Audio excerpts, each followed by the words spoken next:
Oh, wow. All right. Morning thoughts. Morning thoughts. Morning thoughts. For some reason, YouTube would not allow us to start this live this morning. It says no live streaming available. Try back later. We kept on trying back until we finally got the live in. You're gonna watch this live after because I'm sure nobody will be notified by YouTube. I'm also sure nobody knows I'm on right now, but I'm gonna do the live anyway. All right. So shout out to the people going out to work this morning. Shout out to the people coming in from work this morning. Extra special big up shout out to the people who work multiple jobs. I have the utmost respect for you. Shout out to my entrepreneurs, my stay-at-home moms and pops, my retirees. Shout out to the drivers. Shout out to the Uber driver, Lyft driver, truck driver, taxi driver, food delivery drivers, round town and long distance truck drivers. Shout out to the crossing guards and the school teachers. Shout out to law enforcement personnel, medical field personnel, military personnel. Whatever your job description is, shout out to you. Shout out to every single clean hearted, good hearted person who wants good for others as much as you want good for yourself. You're a good person. Shout out to you. Here we are on this beautiful Monday morning. Today is the 16th of June 2025. We made it and we're happy to be here. All right. We have nothing to complain about, really. We're here. Feeling good and up full this morning. And again, for the people who are just tuning in, we tried to go live before. Now we have two lives running, and I don't know which one. I'm trying to erase one of them as I'm talking to you. I'm trying to erase one of them so that nobody gets confused and goes over there. All right. I've been trying to go live since 6 o'clock this morning on the dot, and YouTube kept telling me no live streaming allowed right now. Check back later, and I just kept going and doing and doing. So if we get into any technical difficulties this morning, it might be not me but YouTube. All right. Let me see. Let's try to delete this one first and see. Hopefully, I'm not deleting this one that we're on now. Delete that. Give me 1 second. Let's get it right. Let's get it right. Because when YouTube will confuse the people because they'll have two of the same thing running and one not on go on it because that's the one they didn't allow to go live. And the other one that we're on, people are getting confused. They don't know which one to go to, right? So if them check and it's not working, they'll just leave kind of thing. They do all kinds of stuff over here that we have no control over. But we keep moving, right? British Jamaican girls in the building. Let me shout out some people this morning whose names are in green, and we'll go ahead and continue to have a good morning, regardless of what. Things ain't never perfect. Things don't never go as planned, but you already know how life is, right? You roll with the punches and you keep on moving, and you give thanks, anyways, regardless. So, Nisha, thank you for being the first one in this morning. I'm shouting out my names in green, people.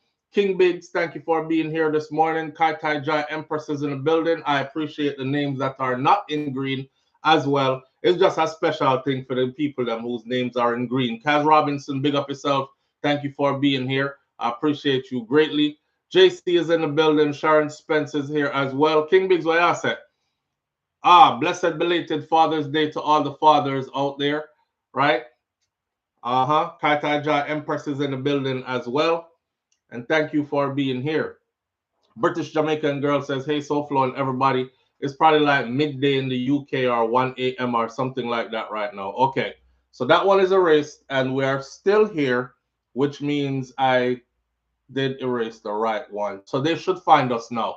All right. Audrey, big up yourself. Thank you for being here. We have a couple of things on the table to talk about this morning. A lot went on over the weekend. I had a festive weekend, by the way.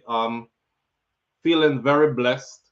You know, yesterday I don't really do celebration of particular things. I'm not that kind of person. And to some degree, it becomes problematic to some people who decide to take it that way. Like, I have a problem remembering birthdays.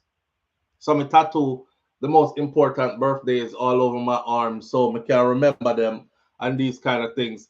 Um, Let me see. Holidays like Christmas and Thanksgiving and this, that, and that, the other. And I don't care for any of them. Father's Day, Mother's Day, this, you know, mother gets shown love right through. Them kind of something there. So I'm not a person that run down because they have so commercialized all these days. I don't feel like being a part of the herd. You're walking into the grocery store, you see 10,000 flowers over the place. You're like, what's going on? Why all so many flowers and stuff? Big sign. Oh, Mother's Day is coming in a few days or whatever. So everybody is in a frantic, especially like the night before to the morning of Mother's Day. Oh, the flowers are gone. I gotta get what I gotta get before they get all the best ones. All the extra excitement. Me not in them something there. So when Father's Day come around, I don't even know say it's Father's Day. I just get up and keep doing what I do every day. And then, you start getting the phone calls, Happy Father's Day, blah, blah, blah. And you're like, oh, that's what it is. It's Father's Day. Okay. I appreciate it. Thank you. But not really in them something there. So yesterday, I just wanted some peace and quiet. Cook some food and them thing there. My mom made some stew peas for me. And I cooked my own rice with it. And what else? What else did I eat yesterday? Oh, and she sent me a card and a bottle of champagne, and the card, and then she called me and we FaceTime a little bit. Mummy, big up my mother. Mummy said thank you for being the son that the father that God has called you to be, and thank you for loving my grandchildren the way that you love them and take care of them, which is a high honor for me. You know what I'm saying? My mother now said me walk less, so me run left, me picnic them and these kind of things. She honors me on that day, which is a big thing for me. But she said that to me all the time, so Father's Day don't have to be that day. Anyhow, I just felt the need to put out a special message to the fathers them because I know that and I said yesterday that a lot of men who are striving, responsible men, if you bear the brunt of the responsibility, as a man, you have to hold it sometime. Like, you can't even make the rest of your family know when things ain't going good like it's supposed to. You in your own world. The real man them can relate to this, right? You in your own world. Not even your woman don't know, and she laying next to you. She don't even know. You in your own world, cause you try to figure out like, all right, this now work out too good. Money are running low. We have this coming up. This have to be taken care of. That has to be taken care of. This person has this to pay for. That have to do that. And you have to match out all them something there in your own brain. You know, um, you don't get no praises for it, but we don't do it for praises. We actually do it because that is what makes us feel like men. To be able to provide, to be able to protect, to be able to stand up and be a man, right? So you can be recognized as such. It comes with responsibilities. So you reach a part in your life and you do the thing. The most we ask for is just some respect. That's it.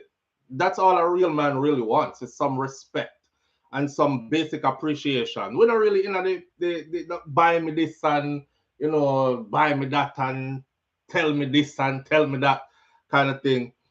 So it was one of them days that for me yesterday. I have some stuff there from Jamaica that we brought back. When we got to Jamaica, wifey she like bring back half of Jamaica with her. So I had ackee and saltfish with my fresh ackee that is picked. We picked that one here and cleaned them ourselves.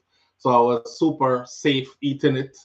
And then I had some, what the drinks name where I have the bottles out there. I can't remember the name. Rum punch, not rum punch. No, not rum punch. Rum cream. I had some rum cream yesterday. And after I was done indulging in my rum cream and I was buzzing, then my mom sent over a big bottle of champagne, which we just fridge it. It's on chill right now. Cause this week is my cleanse out week. So I'm not gonna be drinking it. And I didn't want to mix the rum cream with champagne in my belly. I have my belly, you start fart up the place and them thing they want to go to the bathroom and stuff. So, but this week is running week for me. This week is burning calories week for me. This week is cut back on what you're eating week. This week is really focused on your health kind of week. And I encourage you all to do the same as well. We're happy, man. We're glad. We're glad to be here. So I hope that yesterday was good for all the responsible men, especially fathers, because it was Father's Day, right? I hope yesterday you got what you wanted or got what you deserved, that kind of stuff. Even if it's just some peace and quiet, because sometimes that's all we need, is some peace and quiet. I was so tired yesterday. I was still working, even though I wasn't supposed to be. I'm just a workaholic, but not really a workaholic. I just have a lot to be done or to accomplish then. And it take a lot of work to do it. So I put in some work yesterday and find myself a drop asleep. You ever done that? Like you write something and you write gone off of the paper and you're writing on the table. And when you wake up, you say Z, X, Y, some squirrely, something like that. And you jump back by where you do again, you have to erase all that stuff and start writing over again. That's the kind of day it was for me.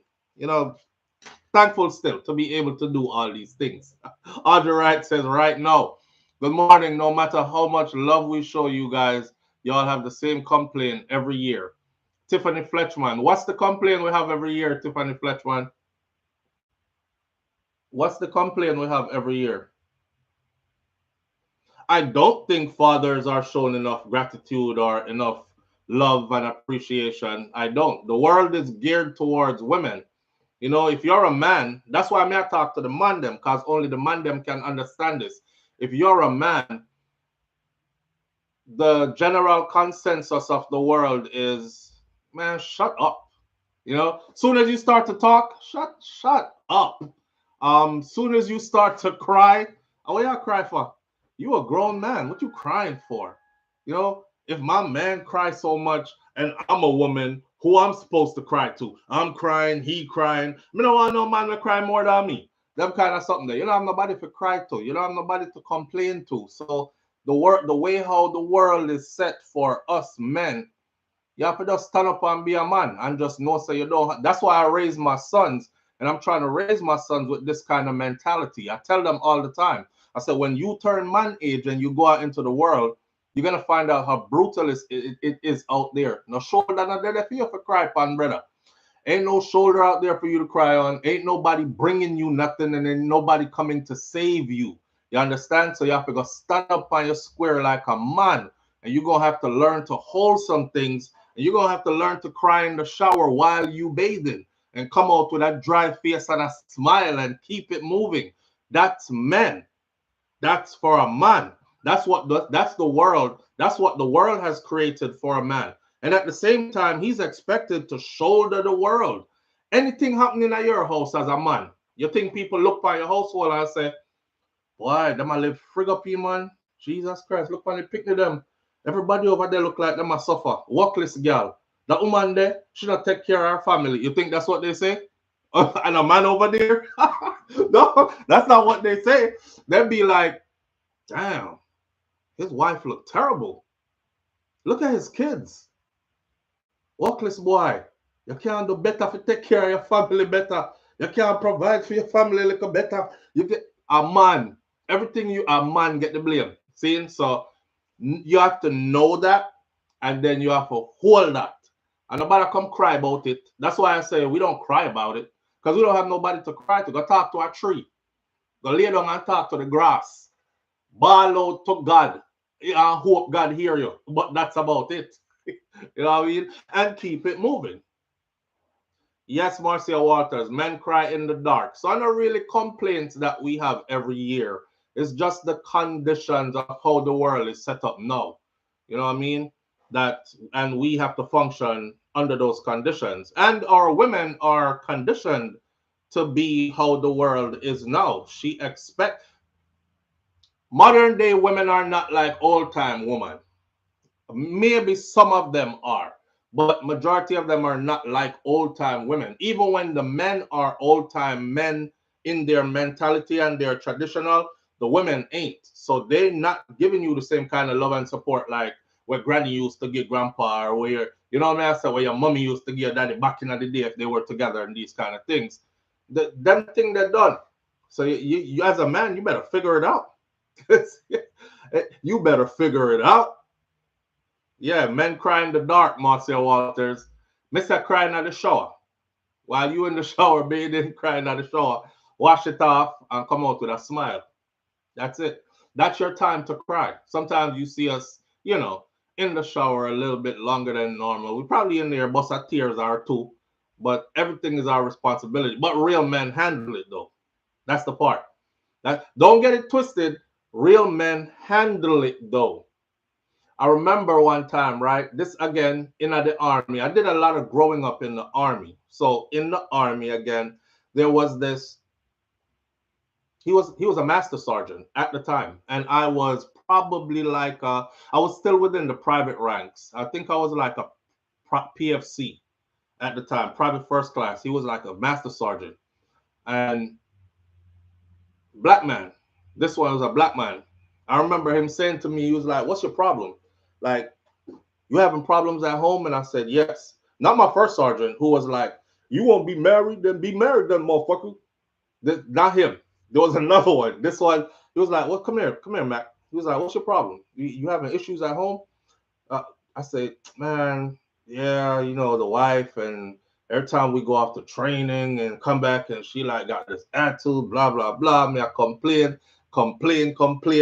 That man sat there and watched me complain for a good 5 minutes, and met me get it out, and then he looked at me like this, just blank face as hell, and he said, "It builds character." But think this man I gonna try and help me with my problems. The man said, "Go through it. It builds character."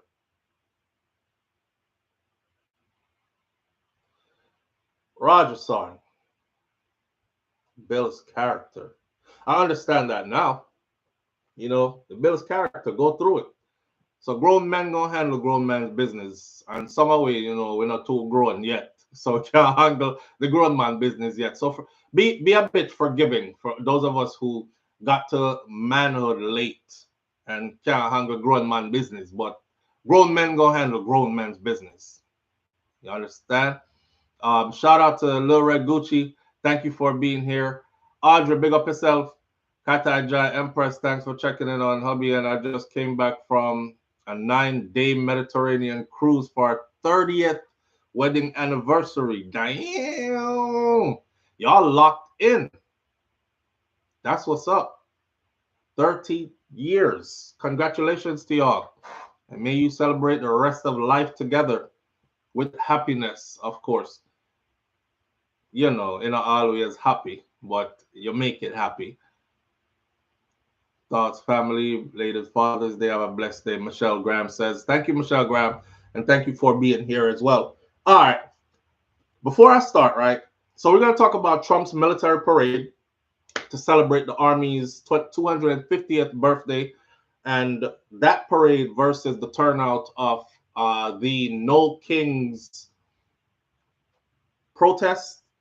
But it's not just the No Kings protest that went on. So that whole bunch of stuff right there we're going to talk about. We're also going to talk about, if you're Jamaican, then you know about Wanted Wednesdays. Wanted Wednesdays is where they put up wanted people to the media. Whoever runs Wanted Wednesdays is usually a bit comical with it because they'll put up a song like a Vibes Cartel or whoever song, depending on who the person is. Like, "We are the last man standing," something like that, with the persons, and they're like, "You don't have to run. Please turn yourself in." And then people would leave their comments. So they did a big blunder over the course of a couple of days. We'll talk about that. There was a woman who was kidnapped on camera, and I saw the video. She is a political worker, employee of best described. We're going to get into her situation as well. She's on our icon for this video this morning. The Prime Minister of Jamaica has stepped in, and he is offering a $3 million reward for her return, or for anybody who can lead to what happened to her, so they can put some, either rescue her or put some closure to this situation. And then remember we talked about the Chinese people opening up their mechanic shop in Jamaica, and they seem to be, well, they're poised to take over the auto mechanic industry in Jamaica. Well, they were closed down. And they were closed down because, of course, Many Jamaicans were complaining that are they operating with proper paperwork? Are they hiring any Jamaicans? Why is the Jamaican government allowing Chinese people to come in and corner the market and then leave good Jamaican mechanics unemployed? Do we not have our own to support and well, they ended up getting closed down and had to go through some inspections and all this other stuff, and they have now been given the go ahead to go ahead and reopen, but only under certain conditions. So we're going to talk about the conditions, and we're also going to tell our people what it is that you need to do to make sure that they don't corner the market completely, because these aren't Chinese Jamaicans. I don't know if a lot of people know this, but Jamaica has Chinese Jamaicans, just like how the US has a wide array of people. Jamaica is the same thing. We have a wide array of people.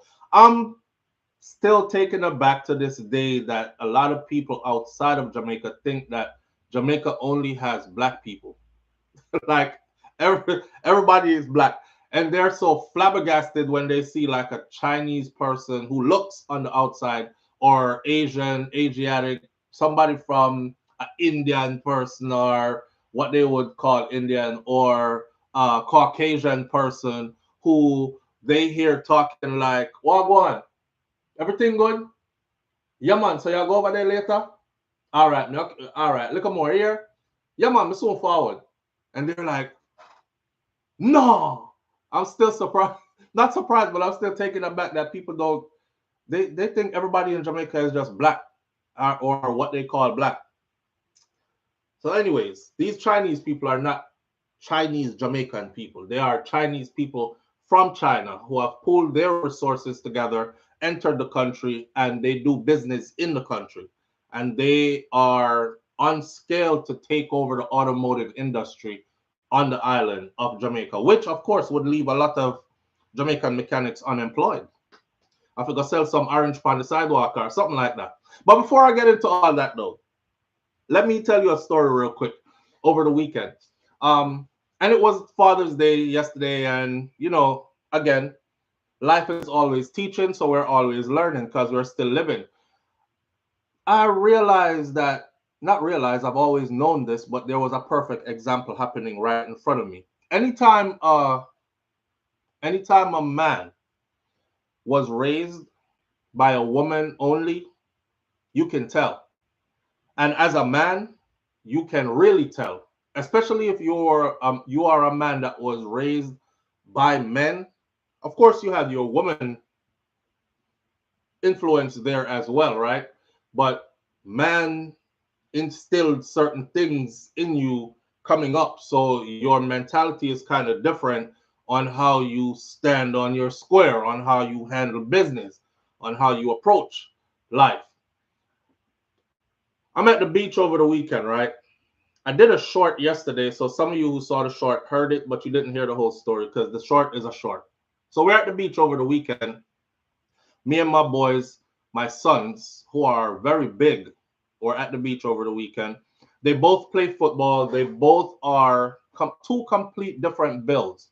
One is like 350, 350 pounds, 6'4". The other one is 6'3", 175, 175. So two completely different builds. They play two completely different positions in football, but they both play football. And both of them are gunning for positions to go to college and play college ball. That's the next step. We are 1 year away from that. So I'm doing my fatherly duties, encouraging them, getting them in shape, and getting them mind focused and ready and stuff. And we are blessed enough to live on these beautiful beaches here. So we were working out on the beach, Father's Day. There was a girl, a woman, and a guy, a party of three they were in a tent that was about 50 meters away from where we were. We made some space between us and them, right?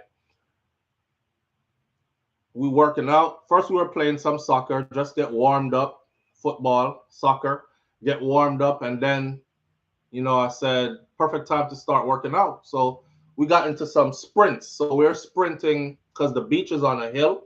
So we're sprinting from down by the waters up the hill, walk back down, sprint up the hill, walk back down. We run in what they call suicide drills. We run in drills and, just. So I noticed this young lady was staring the whole time she was staring. So I'm like, maybe she's looking like, oh man, they're working out. Next thing I know, they walk past us. And they walk from down where they were at. They walk, walk, walk. They walk past us. The whole time she's walking past us, she's staring like just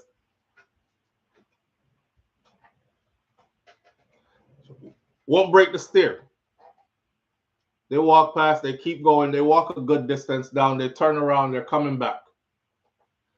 They stop and they're staring and they're staring. And I noticed that this young lady, walk with this story.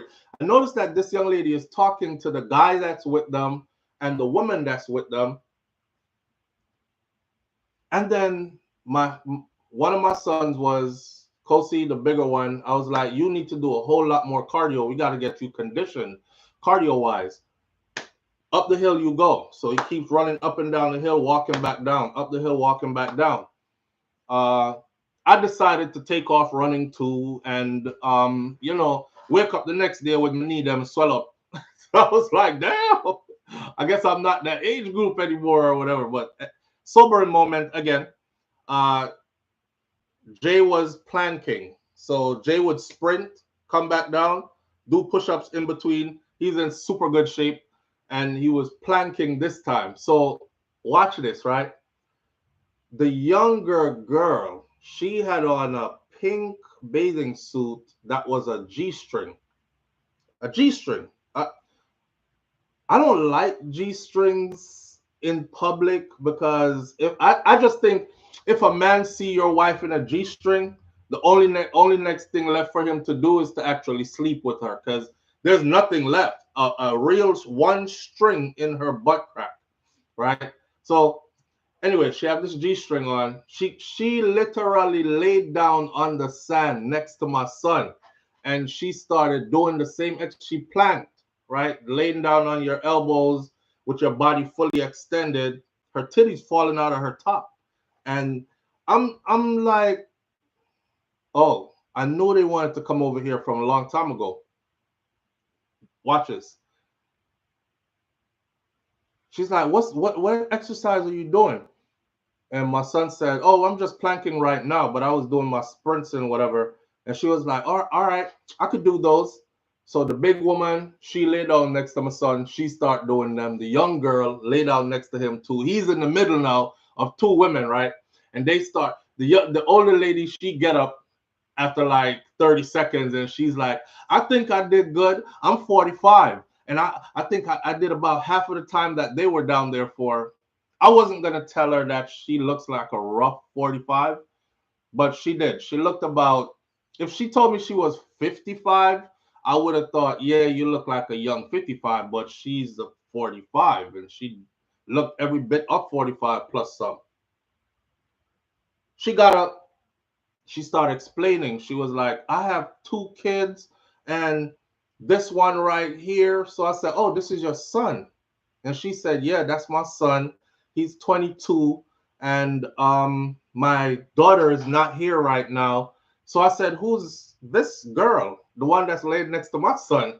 And she goes, oh, these are your sons? I said, yeah, these are my sons. She was like, oh, these you're like your kids? I said, yeah, these are my kids. She goes, because my kids are big like me.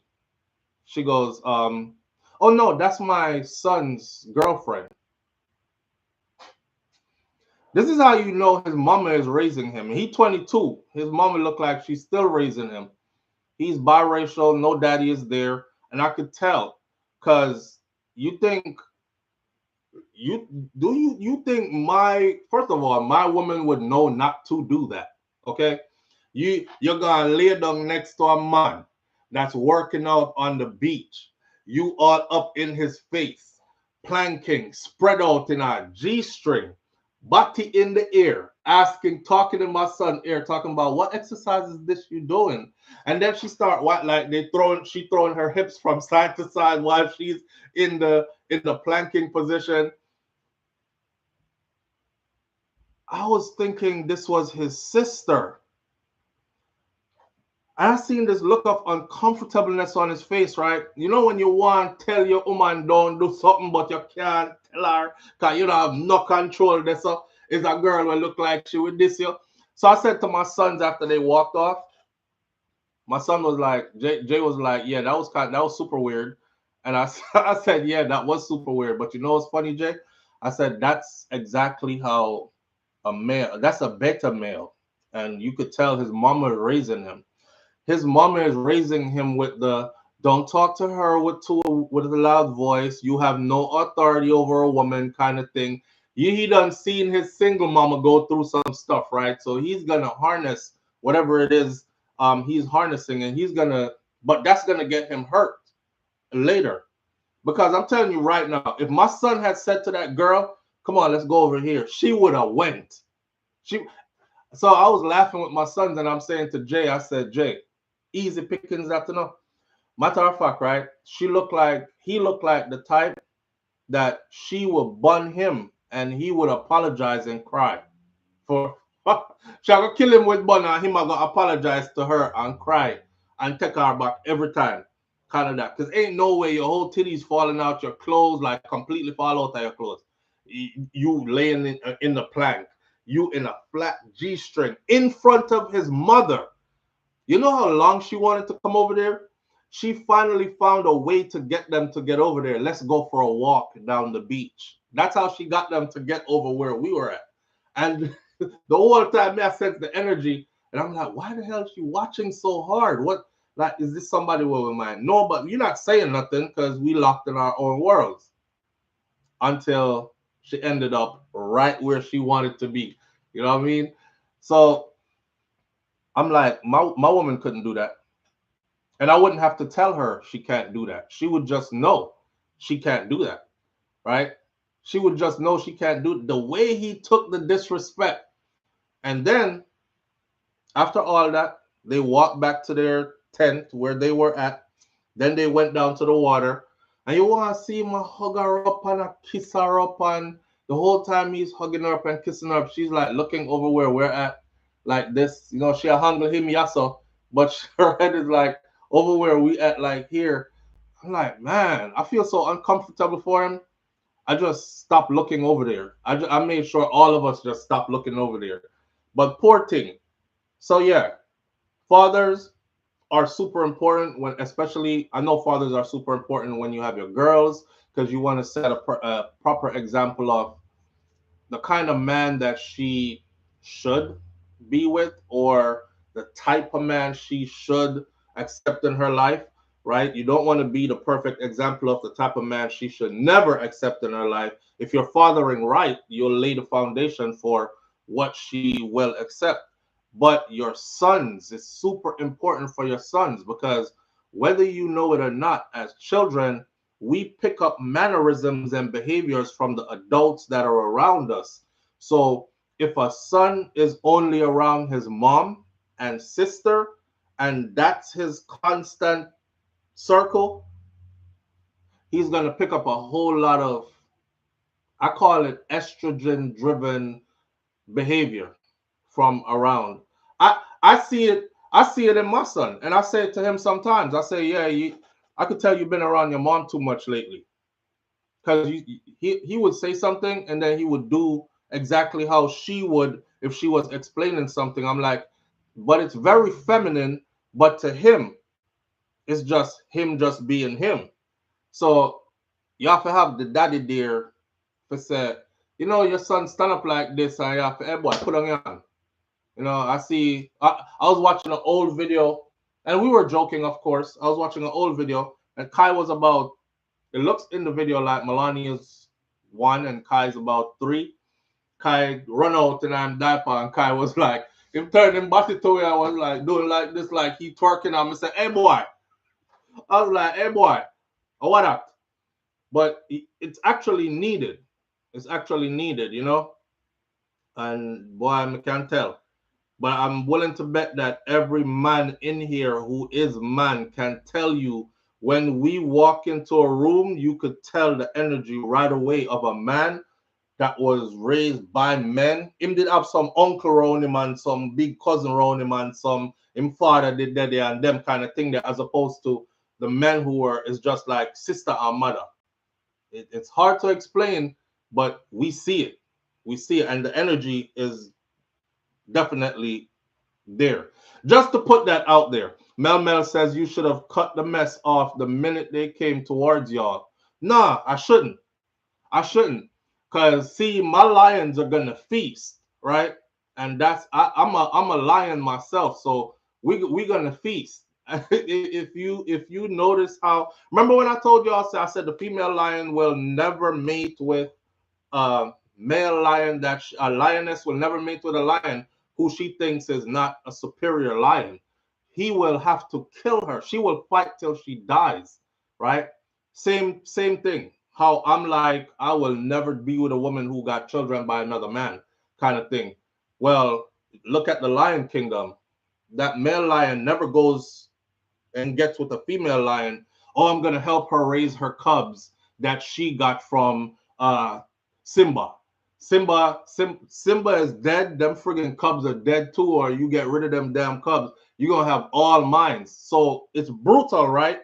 But in the lion world, he will literally eliminate all her cubs and breed her all over again and give her a fresh set, and she will allow him to do it. So my lions are gonna feast. So if that girl been wanted to come over there because she see, oh, she's attracted to my son and she just trying to figure a way out right in front of her man. And I also told my son, I say, you see the cunningness of a woman? She's pretty young, but look at her cunningness. She figured out, let me say to my mother-in-law and my man, let's go for a walk down the beach, knowing damn well that walk is going to bring them right there. They didn't stop the first time. They walked past us, walked down a little bit, turned around, came back. All the time she thinking, on their way back, she stopped. They stopped a little distance off from us. And I'm like, why are they down there just staring at us this time like that? They came a little closer and then she started speaking. What's that exercise you're doing? Honestly, in my mind, right, I was like, bitch, everybody know what a plank is. you working on it, right? Everybody knows what a plank is. What that exercise you doing? My son was like, oh, I'm just planking for right now. Like, I'm like, she don't know what a plank is. Every friggin' body know what the plank is. And then she just run over there and just lay down right next to him. Said, wow, this must be her brother and her mom, right? Mama look like she don't mind her son, her daughter, finding her a little man or something. Only to find out that that's her man. That's her man. And I figured it out because of the whole uncomfortable look on his face while she was down there planking and talking sideways to my son. She down on the floor with my son, and he over here just looking. So I started talking to him. And that's how I found out that's his girl. Your mama got 2 kids. I said, how old are you? And she kept calling my son 22. I said, he's not 22. My 17-year-old. I said, he just turned 17 right here. She was like, oh, so he's 22. And the other one is how old? I said, none of them are. Your daughter is older than all of my kids, though, right? She was like, oh, wow. Wow. He said, oh, wow.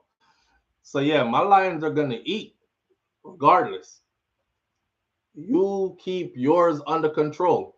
You keep yours under control if you feel like you can. My advice to a young man like that, though, I could tell you don't have no, if anybody out here is like that, I could tell. And if you're a woman and you're raising your son right now with no man in it, please believe me when I tell you that you cannot replace what I'm talking about that's missing. Let's Bond TV, big up yourself, bro. You cannot replace what I see that's missing there. Man of dead and put that there for him. You can't replace that as a mom, as a woman. You could try, but you won't be able to. You know what I mean? So if you want to save your son, you're going to have to, I don't know what the hell to do. Get him some male influence, maybe.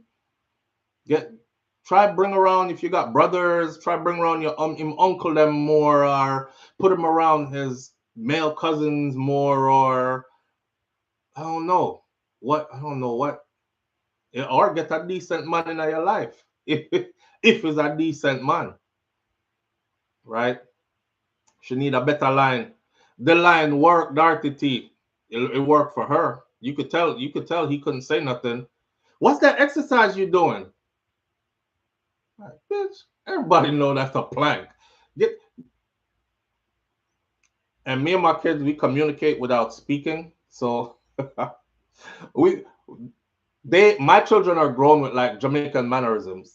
See, Caribbean mannerisms, not even Jamaican, Caribbean mannerisms. You know how Caribbean people can talk about you right in front of you, but you won't know that it's you they're talking about?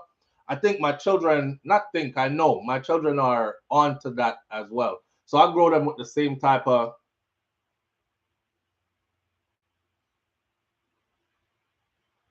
I say a whole sentence with no words. Push your mouth out one time real quick, eyes, one mad look.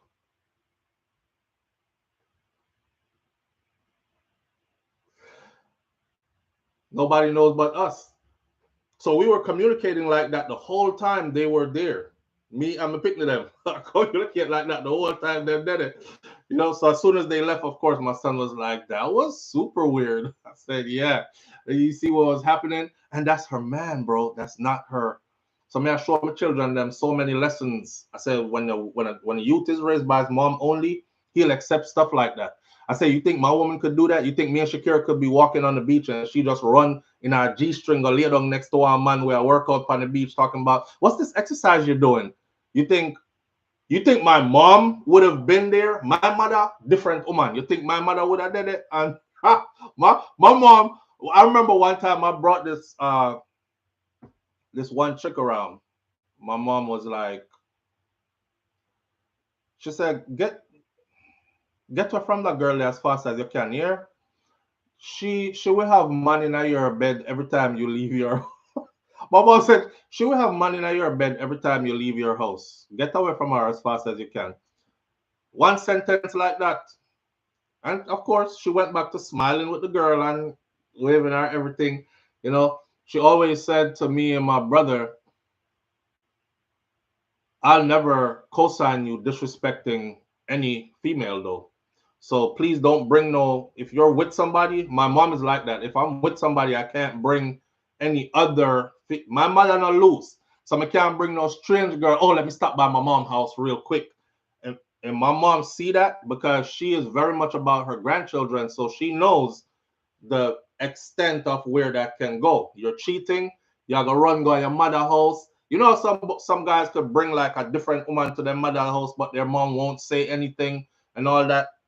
My mom knows that that's gonna contribute to event. Okay, the woman you with, she find out what happened next. Now my grandkids are displaced because you want to run around. Of course, she gonna get mad. She could probably get mad and take my damn grandkids. Then you can't see them because them too far. Then me can't see them. Then so my mom don't play them kind of games, right? But she always told me and my brother that she was like, don't bring no females around me because if you bring them around me, and I'm gonna take their side because that's somebody's daughter. Like me, I'm somebody's daughter.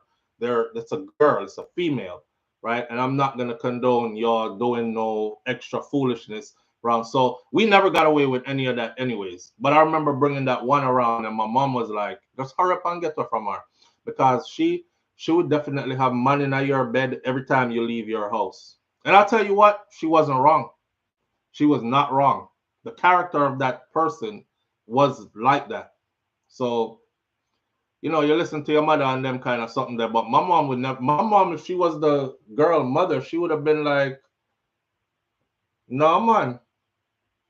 She just run go lay down next to man. So I thought, about what kind of exercise is that? She say, she want, man. My mom don't hold back either. So you would have known immediately. But his mama was cool with it, cool with the girl being loose right in front of her, and that's your son's girl. Can't even give him a heads up. Can't even save him from a heartache. You know. So Flo, big up, good dad. Trust you had a good Father's Day. Jacket capital to the world. Who's your daddy? Big up yourself, money. Dre RJ. Baby, are you that? You all right? Come here.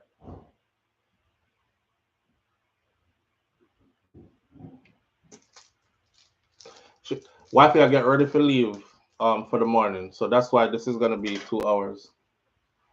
You okay?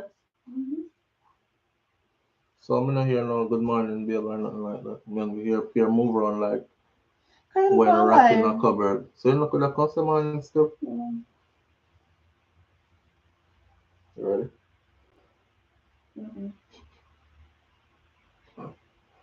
Whatever. Body's full. You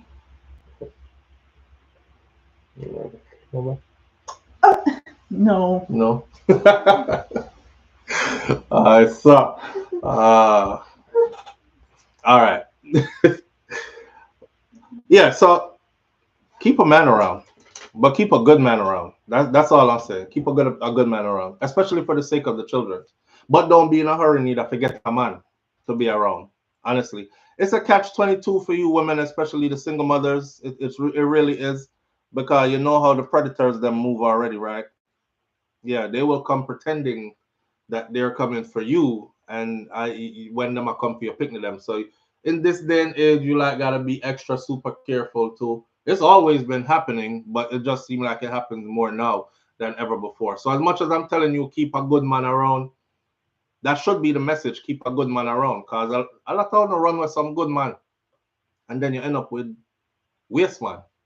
But keep a good man around. So again, happy belated Father's Day to all the good fathers out there. Big up on yourself. Lead by example. And don't forget, we don't do this for no accolades. We do this for our children's accolades.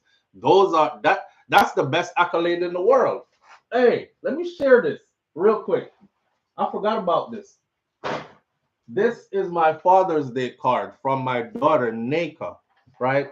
No Father's Day card in the world. It could be better than this Father's Day card right here. I don't want to hold it straight up because if I do, it's the things might fall off of it. But when she was like, "Daddy, come, come, come," let me, and I looked at it, and then she started reading it, and when I tell you, I was laughing so hard, you know, just that laugh that I got from her reading this card was everything. So I'm gonna try to read it for you. These are all candies. It says, "Dad, Happy Father's Day.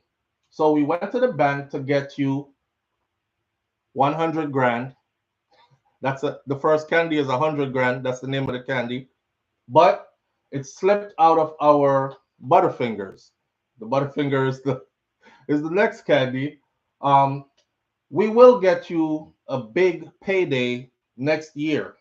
Payday is the other candy, as you can see, right? Thanks for making us always laffy taffy, right? We are sorry that we can be twin snakes sometimes who act like airheads. Twin snakes candy right there, the airheads candy right there, and dum dums. The dum dum candy is right there. The lollipop is called a dum dum. So we're sorry that we can be twin snakes who act like airheads and dum dums sometimes, which makes you Krabby Patty. And you see the Krabby Patty candy right there, right here. And then we love you too. She scratches off the Reese's and just leave the pieces. We love you two pieces. And mom thinks you are a hot tamale. The hot tamales is right there. You are extra, the extra gum, special. This right here, the amount of thought that went into this, right? You got to think she had to go get all these candies first. That was that was dope. She had very creative, and I was amazed at the creativity. I was amazed at the thought process that got put into that. I could have never thought of that, but that was dope. So I was like, I have to share this on Morning Thoughts, right? This morning, and of course a self-made cup that says "Best Dad." and these things. That's all we need, you know. And that we do it for that right there. Forget everybody else. When them kids look at you and say, you the best, that's what really matters. All right. So make sure y'all do your work so that the children can look at you and say, you the best. Right? All right. With that said, though, we got a lot of stuff. Babe, what time you leaving? Y'all leave right now? Y'all give me a minute. Let me, babe, go put on your shoes and stuff. Okay. And then I'll come walk you up. I'm going to take a 1 minute break and walk her out to her car. Uh, the chart is everything. That's awesome. The message is great because you're a great dad, says Grace James. Yes, and she took the time. My daughter is now 11 years old. She took the time to, and I'm so super proud of like, oh man, I could brag about them all day. That child was selected for gifted at 6, 7 years old. So she's been in a gifted program since then. And she is super, super brilliant. Like Kai finished his, I don't know if y'all know about Legos, and I showed you the complicated Legos that Kai puts together. Well, I got him the Bugatti, a car, and I told you that he had to build it from the inside out. So he has to build the engine off it. This kid built, it got to a point where he cried even. And it was a teaching point for me. That's why I'm not telling us that man important. It was a teaching point for me. Because he in his room crying. And my daughter came out and said, Daddy, Kai's crying. I'm in the bathroom on the toilet. So I said, Kai, come here. What are you crying for? He said, I can't put it together. I said, don't use that word. Can't. You can put it together. You're just a bit frustrated right now because it's a bit complicated. Leave it. Walk away from it. Go do something else. We'll come back to it later. Only give me a minute. Let me walk wifey out real quick.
All right, thank you. Thank you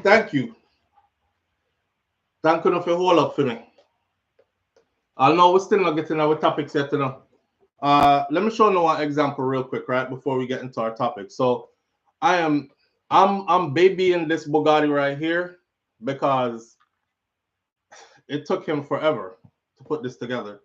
Like the complications of this is a Lego car. This is a Lego car that is built from the inside out, right? This is a 6-year-old. This project is for children who are 9 and older, right? Big up to Kai Kai. As you can see under there, it's built from the inside out. All the engine components and everything. Let me show you. Let me show you the paperwork for it. So I don't know if he likes that this came in any kind of big piece. This came in 905 pieces, right? Challenge your kids, right? You'll find out that they are little geniuses. His Bugatti. Step by step. It came with a manual that is 162 pages. See the piece them there? So I come. 100. This is a 6-year-old. 162-page manual. I kid you not. I told Kai, I said I couldn't do it. I couldn't do it. Let me show you how the engine component look. We're gonna look on this.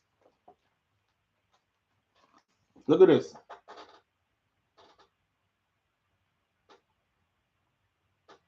Right. You know what this kid said he wants to be? And none of us put this in his head. He said he wants to be an engineer. So we call him Master Builder because that's what he does. He builds stuff. So when he started crying, you don't believe me that the engine pieces have to be put together. Every bit of it. The pistons, anybody in here who is a mechanic who know about engine and the many pieces. When he started crying and I told him to just leave it, get away from it, it's frustrating you. I then took the opportunity to say to him, I said, Kai, an engineer does not have the mind of a regular person. One of the things that a good engineer must have is the ability to sit with a complicated problem. And when everybody else feels like walking away, he feels like solving it. So you have to develop that patience to be able to sit with the problem, look at it really good, and solve it. Guess what happened after that? He shied away from it for like 2 days. Then I said to him, I said, hey, I noticed you're not working on your Bugatti anymore. And he was like, nah, I want to do something else. I said, okay, here's the deal. Every day from now on, you're going to spend 1 hour at your table. You see, the first day I got him back to the table, 20 minutes in, he was like, is 1 hour up yet? I said, no, you've been at the table for 20 minutes. And I timed him. And then, I said to myself, don't force him to be there for an hour, but make sure he doesn't run away from the problem. Can't he start act like him afraid that it can't get too complicated? So this is where I have to harness his skills. And my mind tells me, get him right now so he doesn't run from problems. This is where he's going to have to learn to sit with a complicated problem until he solves it. When they start developing this mindset from a young age, like, I could solve that. It's difficult, but I could solve it. I said, okay. So he went from 30 minutes at the table. It was supposed to be an hour, and I stopped it at 30 minutes. Because Mrs. MD start get agitated and stuff. So I was like, okay, you can leave it. Get up. They said the next day, he went to the table. I said, have you done your hour at the table yet? He said, no, not yet. I said, okay, let's go. I'm going to set up a timer on my phone, and you're going to be at that table for an hour with this project. 2 hours and change. He's still at the table. He didn't ask me, is it done yet? Is it an hour yet? He's just going in. And you could see when it started to click, when he was like, yeah, I'm hearing him singing in his room. He's over his stuff with 900 and something pieces, and this kid is like, yeah, and he's singing, and he's singing, and he's putting the pieces together. And each time he put a piece that match and it start to come together, he was like, yeah. So I'm in the kitchen, I'm looking in his room, and I'm laughing. I'm like, yes, yes, yeah. You said the next day after that, the man come out of the room with the thing like 90% done. He was like, Dad, look, I was shocked. I was shocked. He put it on his table over the weekend, and I think he bounced it, or he was trying to put a piece together, the engine pistons. He was trying to put a piece together and press it together so hard, and it like pop and broke the thing in half. The picnic ball, in ball, like said, somebody lick him. Again, I had to have a conversation with him, and I said, listen, you crying right now, is it fixing it? I mean, I see you're upset, man, but is it fixing it? He, no. I said, okay then. Well, you're gonna have to stop crying at some point. I know you're hurt because you put a lot of work into that, but you're going to have to stop crying if you want to fix it. Once you stop, because you can't fix it with all them tears running down your face. So once you're done with the crying, stop feeling sorry for yourself. Remember that you are the person that put it together in the first place. So all you have to do is go back in your book. You might have to flip a couple of pages back and start over again, putting it back together again. In ball. And I understand the disappointment, man, because he was like, I gotta go back in there again and do this all over again after I broke it in a two. So he went back, he did it, and then he ended up finishing the whole thing. Super proud of him, man. But that shows you when you push these children in the right direction, they will live up to the expectations. Not only that, they will supersede your expectations and have you being like, wow. Because this is not a project for his age group. This is a project for 9, 10 year olds. Kai is 6. He's 6. When we gave him projects for his age group, he finished those in like 20 minutes and then come bring it to us. So we're like, okay, that's definitely, he's above that.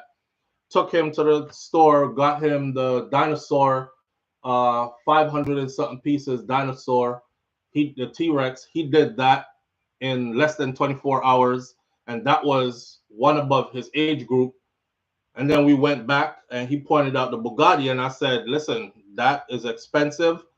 And if I buy it, you're gonna have to work on it. Don't make me throw this money away. It was 65 or $75 for the Bugatti. It was $55 for the T-Rex. I said, you sure you can handle this? He said, yeah. I said, okay. You said the same thing with the T-Rex and you did it, so I believe you. Let's get it.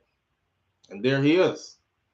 Yeah, he cries out of frustration, but we have to teach him, and this is a good time to teach him that when you're frustrated, it's okay to cry. It's okay to feel a certain way, but don't run away from the problem though, because your crying and your running away is never going to solve the problem. You still have the problem to solve. So you got to choose where you cry at and when to cry. But remember, the problem still exists. That's how I talk to him. And you can see it clicking. You can see it clicking. So I know when he gets older, that will already be instilled in him, like that mental fortitude to be able to go through something that's frustrating, but still be able to come up with a solution for whatever the problem is. That these things need to be harnessed from an early age, right?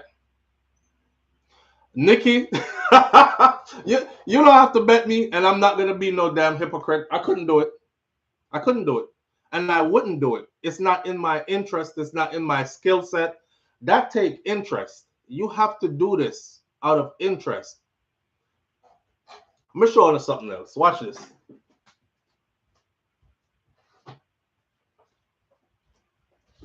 So he's 6 now, right? He's 6 now. They did a project at school when he was 3. This is who you are and all your favorite things. This is 3. He's 6 now.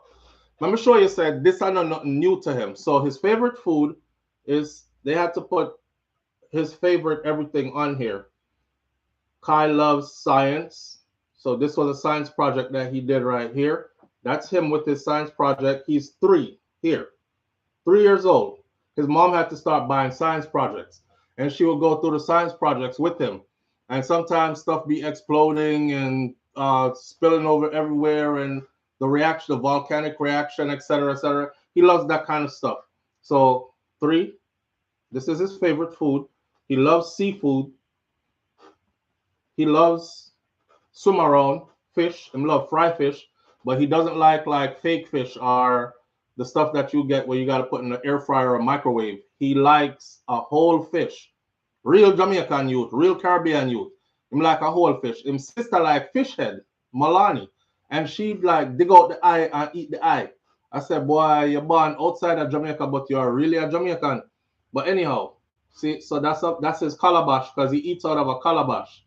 That's his calabash right here with a half a fried fish in there. And then his science project and then his favorite food. And he loves swimming. So that's him swimming right there. And there he is. He likes to exercise. So there he is right there exercising. Look right here. You see that? You see this? This is him at 3. This right here is a transformer that he built at 3 years old. See that? That's him at 3.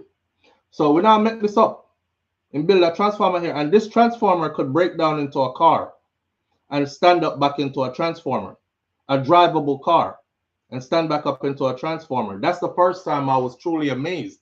Because not only did he build a transformer, when he brought it to me, he was like, Daddy, look. So I was like, yeah, nice, Papa, nice. And he was like, yeah, but look.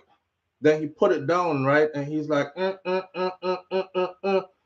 give me a car with 4 wheels on it. I said his brain doesn't work like everybody else's brain does. Because this didn't come as that. This just came as a big bin with a whole bunch of different pieces of Legos in it. And he figured out how to make that out of it. So it didn't come with no instructions or anything.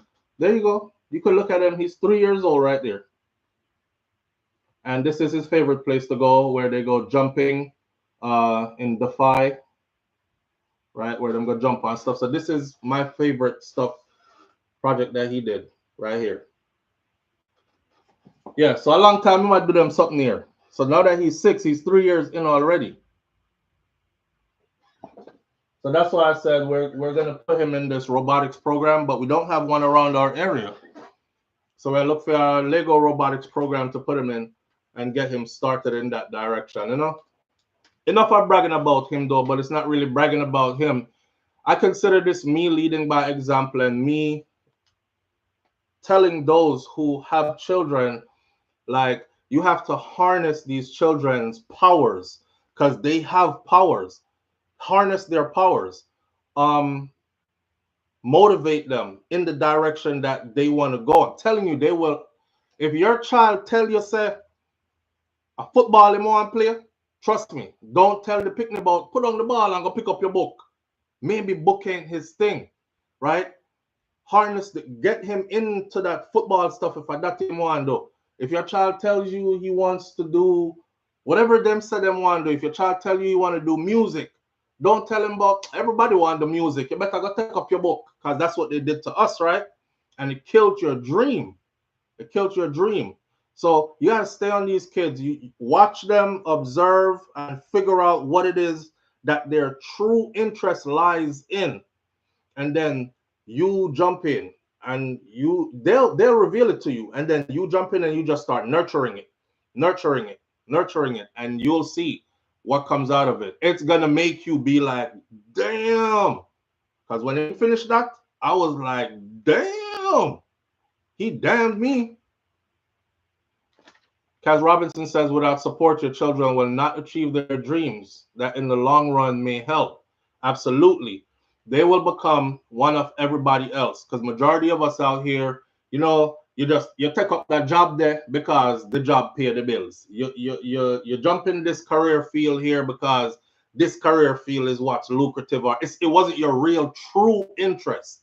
Your job you work in wasn't your real true interest. Your career field wasn't your real true interest. Your XYZ. I want these kids to be into their true interest. Something they love to do, something they would do even if they weren't getting paid for it, kind of thing. And then make it pay them. Remember the wise man said, find what it is that you love, absolutely love to do, and would do it for free for the rest of your life. And then make it pay you. You will never work a day in your life again. Because you will wake up every day to do what you absolutely love to do. The perks of it is you're getting paid from it. That's it. So I'm trying to set them on that path from early so they don't experience some of the stuff I experienced in life. Waking up in the morning like, man, I hate this friggin' job. I'll love to girl Keisha, she went up on the cash register. I hope she no work today on the shame shift. I can't stand the fucking manager here, yo. Yo, me hate that job. That's so tell me. I forgot to find something else though. You know, every day you get up, you're like, man, I gotta go to this damn place again. You know, you park outside in that parking lot, you're like, you have to reinvent yourself before you go inside. You want to running inside. I can't wait to get to work because I love doing this. That's when you're living. That's and too many of us. Oh, I hate this job. I should have chose something else. Me no want to pick them grow up like that. So I'm trying to help them from now and set them on that path from now. You know, Ken Robinson says, without support, your children will not achieve their dreams. That, in the long run, may help. Sharon Spence says, Flo, you have all right to brag. Yeah, my friend. And that make me proud. Nikki says, music in your book. Check him. Music in your book. I take up your book about music, but us. Yo, Caribbean parents don't play, no. Music which part? Music in your book. Go take up your book. Oh man, scaffolding. Great. Pauline McKenzie. Nan says they excel when they are loved and supported. When they are loved and supported in what it is they're interested in doing. Yes. Marcia Walters, you're one of the lucky ones. We end up loving our jobs somewhere along the way. As you get older, you find meaning and purpose in what it is you're doing. But if I tell you that, okay, occupational therapy was my dream when I was growing up and the first thing that comes to mind, I would be lying because it's not. But do I love doing it? Absolutely. And I find meaning and purpose in it. Doesn't mean that it was my dream being fulfilled. You know what I mean? But if it's your dream being fulfilled, then Marcia Waters, then you're one of them, the lucky ones. But majority of adults. Here's another thing that I didn't know, but we saw. Statistics says 90% of adults, after you pass 35 years old, you will never sprint again. 90% of adults, after you pass 35 years old, you will never sprint again. Think about that. You will never take off at a full speed sprint as fast as you can run again. 35. 35. I said, this can't be real. That same statistic says 95% of those over 40 will never sprint again. 40. 95. So there's only 5% of people in the world that's over 40 years old that get somewhere they can run and actually bust a sprint, a full sprint. Interesting, but that's true. Trump's military parade over the weekend to celebrate the Army's 250th birthday and his own birthday. Poor turnout. I woke up this morning and I saw he put up that 2-point-something million. It's CNN, on CNN. 2-point-something million people attended the Trump parade, the military parade, the celebration of the Army's 250th birthday. Shout out to all my Army vets. Shout out to all my brothers and sisters in arms. Extra special shout out to the big red one, because that's my unit, my outfit, right? Charlie Company 118, infantry who. Look, I'm watching the parade and I said to myself, damn, man, this is embarrassing. It was embarrassing. As a U.S. Army infantry combat veteran, that shit, and pardon my language, but that shit was embarrassing. It was embarrassing on so many levels. For me, it was embarrassing because I know who was watching from the outside world. Have you ever seen North Korea, China, Russia do their military display, their parades? You ever seen that? They were comparing that to ours yesterday and laughing. A news reporter was playing the side by sides. They were playing ours next to theirs, split screen, and they were dying laughing. I said, why this man made us look like this though? There was nobody there. Very few people turned up. Very few people turned up to it. There were more people outside at these protests than they were at that parade. And I think he did the army a disservice because the army should have had a parade just by itself if we were going to have a parade for the army by itself. But big mistake. First, you call out the National Guard, and then you call out active duty Marines on civilians. Then the American people started being like, we're not rocking with y'all. And you did that right before the parade came up. People are like, we're not rocking with you. Then the parade comes up, barely sprinkles of people out there. And I thought the army deserved so much better than this for 250 years. Now, mind you, I'm very conscious of what the army was before. Because don't get it twisted, I know about the segregation in the army. I know they used to have black units versus everybody else kind of units, right? We weren't allowed to do certain things.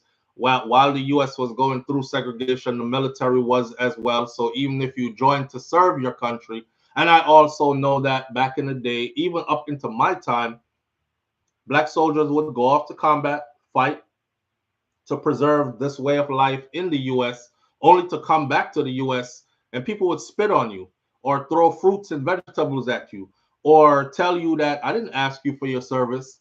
It wasn't a welcome home vet and thank you for your service. That just started happening not too long ago for us. So we're aware, but that's all a part of the journey and the storied journey of the U.S. military. Freedom ain't free. And like I tell people all the time, you would be surprised to know the things that are done in the name of keeping the United States of America's way of life the way it is. And I'm not talking about the white supremacy part. I'm talking about the everyday privileges that you have living in this country kind of thing, right? The opportunities that are provided. Trust me, a lot of sacrifices are being made. It's not a perfect nation. Nowhere is perfect. It has its downs, but it definitely has a lot of friggin' ups, right? That's the reason why so many people from so many different wonderful places around the world still head this way. They deserve so much more than what we got yesterday. I, I, I kept seeing the pictures online, and I'm like, maybe somebody is trolling, and they're just taking pictures of like the parts where not so many people are gathered. Let me actually go on one of these live coverages where they have drone shots and everything, a CNN, a Fox, a MSNBC, whatever, one of the major stations, and watch the whole parade. And I did. And I realized they were not lying. I was like, damn. Even the mannerisms and posture of the soldiers who were marching, they look like I don't want to be here. This right here, I'm just doing this because there was no like no pride, no chest out, no chin up. It was like it just didn't look good. It didn't look good.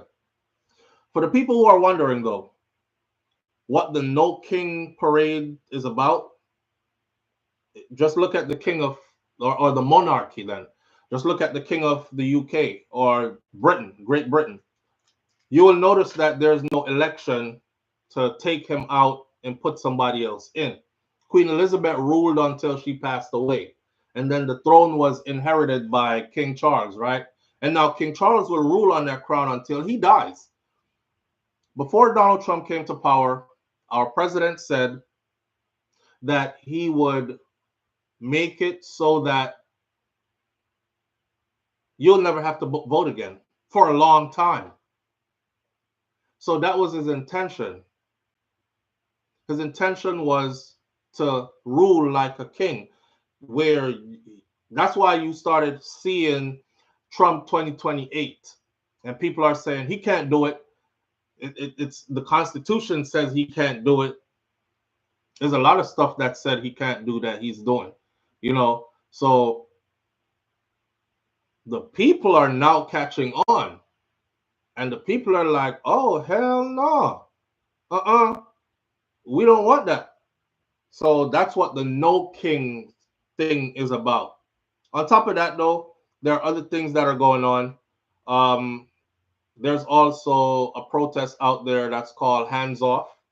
So you have the No King protest going on besides the Hands Off protest, which is hands off our jobs, hands off Social Security, hands off veterans benefits, hands off, because that's what's happening behind the scenes. There are plans that are put in place that will gut Social Security and will cut veterans benefits drastically. That's why every time I see somebody who is a veteran that says veterans for Trump, I'm like, are you reading? Do you know? Because a lot of veterans that I know, they depend solely on their benefits. They don't have an extra stream of income. They don't have much more happening outside of. Or that benefits, even if they do have something extra, that benefit is like a big help. It's more than half of what they depend on to survive. So I don't know if they understand this, but that's what the hands off stuff is about, and that's what that is. The army deserves so much better, though. And yes, overseas is mocking us, and they're laughing at us because it didn't look right. It didn't look right. I'll be the first to say it did not look right. So, Flo, you have time. No one is interested in what Donald Trump does. Karen, notice you have to be interested in what he does because it affects all of us, what he's doing. And if no one is interested and let everything that he's doing happen and fly, we're about to really be in a world of hurt. So you better be happy that people are interested. You say no one is interested, but the streets are filled with people who are interested. That's why they're out there. Maybe you meant like he don't have that support. He has supporters, but we're seeing now more that there are more people now. Listen, all we're seeing is, and my speech will not change. I'm gonna stay in my house. I'm gonna stay out the streets. I went to go pick up wifey's car from the because we got her car worked on over the weekend, and by the time I went to go pick up the car and we were driving back up in the middle of our town, it was a large turnout of people, and I said, "Damn, it's here." Them reach here with the placards and everything. F Trump, impeach him, all those stuff. I drove right past them, made sure I got off the road early, and locked my ass in my house. I'm watching everybody get what they voted for. Majority of the people that you see out here protesting are people that actually voted for him. I think those are the people who should be out in the streets because you made a mistake. You're willing to say that you regret your vote. Now get on out in the streets and you be out there. But not the people who didn't vote for that or the people who tried to tell them all along what was coming. We shouldn't be out there. I'm not getting out there to risk police dogs biting me, police shooting me with real bullets or tear gas or whatever else they're shooting out there, hackle me up and throw me down, break my shoulder, or anything like that. I'm staying in my house. I don't like what I'm seeing, but I didn't vote for that. They did. So correct what you voted for then, or come out and show. I said to myself like this: if these millions of people who are now taking to the streets had done this during the election and said there's no way we should have somebody who has 34 felonies running for president when you cannot work at anywhere with an open felony. Not even Burger King you can't work at with the open felony, but we're about to elect a person to run the country who has that many felonies. They voted for him anyways. They supported him anyways. He made his agenda known. They accepted it and still voted for him. A lot of them smiled in our faces, told us they were going to support the other side, and ended up going over there when they got in the booth and it was time to fill in those bubbles. So they're the ones that's supposed to be out there right now. Yeah. We gonna vote for Donald Trump. We gonna vote B-O-A-T. Paul P-O-R. Donald Trump. T-R-R-R. Trump. We gonna vote for Donald. They're getting their votes. They're getting what came with it. No, I meant his birthday thing on the parade. Oh, Karen noticed. Well, you're right. You're absolutely right. If that's what you meant, you're absolutely right. Yeah. Nobody turned up. Did you see his face? Did you see how his wife was looking? His wife was looking at him like, had me sitting here with this bullshit with your dumb ass. If she was, she looked, she looked like she looked like, please rescue me, help. Oh, I hate being around, but I just have to be here. That looked bad, man. That looked bad. Could have done better, and I honestly think that if it was a better environment for America, that parade would have been something to be proud of and something to speak about for generations to come. Oh my God, you guys weren't there. You should have seen the 250th anniversary of the U.S. Army. The parade rolled out. Listen, when Russia and the rest of them do their military parades, they roll out stuff you never seen before. You looking like, oh, they have that in their arsenal? Damn. Their troops look super synchronized and highly motivated. Jeez, look how they move. For hours, go watch it. For hours, it was like, oh, I can't watch this anymore. I can't watch this anymore. I kept watching because okay, this is painful. There was a time where the tanks were rolling down this one street, and all I heard was, it's a sound that the tracks, the tank wheels are called tracks. It's a sound that tracks make when they hit concrete and they're rolling. They're actually cracking up the concrete, right? They'll tear up your street. So I'm sure those streets probably have some damage today from some of those tracks. But that's all I heard was the creak, creak, creak, creak, crack, crack, crack, creak, creak. And there was nobody on that line of street. Nobody. I saw like two people. I'm like, maybe they told the people to stay away from this area. You could see that it was set up so that people should be along that walkway. There was nobody there. Nobody. That was embarrassing. Lovely Aneka. Lovely Aneka says, morning from Jamaica. I am in Jamaica. Where are you? Yo, Lovely Aneka, big up yourself. Lovely Aneka is in the building this morning. That's my fellow content creator sister right there. Go ahead and hit her right that's up. Just got in the chat with her check beside her name. Her name looks a bit different from everybody else's because she's verified by YouTube. So hit that right there, Lovely Aneka, and it can go resonate with our content later. Lovely Aneka is calling from Jamaica. Go on, man. Go on, show off. We're so rich. It's all right. Yeah, exactly. Oh, and one more thing before we move on. I saw a lot of, so there are a lot of Jamaicans and Caribbean people, black people who still are on the follow fashion something. You know, a lot of them yesterday on the video I put up, they were in the comment section saying, this is what we voted for. And I said, that's cool. if that's what you voted for. This is the United States of America. No one is supposed to be prosecuted for what they voted for, who they voted for. Understanding, though, that you want to make an educated vote because votes have consequences, right? But please remember this. When Job Corps closed suddenly and you putting up like these black muscle arm and black fist and talking about this is what you voted for, you voted to close Job Corps.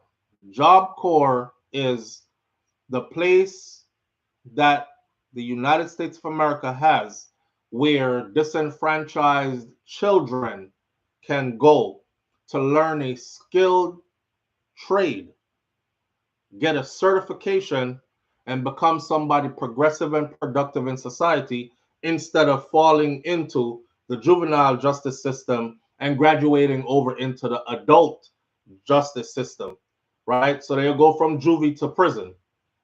A lot of the youths are saved. And the ironic thing is, majority of those that Job Corps help are people like you. It is our youths.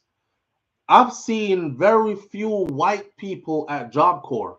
They're there, but there's a handful of them in comparison to the melanated people who go through Job Corps. So you voted to disenfranchise your children?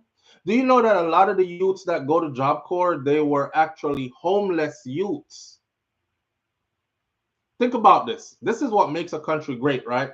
When you can brag and say, our children don't have to go homeless because even if their family is doing bad or if they get kicked out on the streets, they could march their little behind straight over to Job Corps. Job Corps provides housing and a stipend pay while they're learning their skilled trade. And certification with work experience put them out into the workforce. Did y'all know that that was closed down overnight? They didn't get a notice that said, we'll be closing Job Corps down in the next 3 months, so find somewhere to go. Did y'all not see the videos of those children crying, saying, I was homeless before Job Corps. I was living in shelters and on the streets. Job Corps is where I actually live. Did y'all not see that? So you boasting that this is what you voted for. I want to hear you outright say, I voted to cut Job Corps off. I voted for these children to not get training in a skilled trade, get a certification, and be somebody progressive, productive. I voted for cuts to Social Security. I voted for cuts to gut the VA, where our veterans go for badly needed help for most of them. Right now, you go to the VA, the stuff that you used to wait on for a month will probably take you like 3 months now. That's what the trickle down effect is, or even longer. So there'll be a longer time wait for evaluations, a longer time wait for treatment that's badly needed, a longer time wait for. Just remember that that's what you voted for, though. So don't just be like, oh, he's throwing out immigrants that are illegal immigrants. It came with a package. It's a package. And while he's doing that, and you're happy about that, all this other stuff is happening too that you voted for too. You know? Yeah, Darren, did you see Marco Rubio? He couldn't stop yawning though. He couldn't even hold it in. He was ready to go. He was ready to go from it started. Trump looked like he fell asleep midway through it. Then he looked like he was just mad as hell,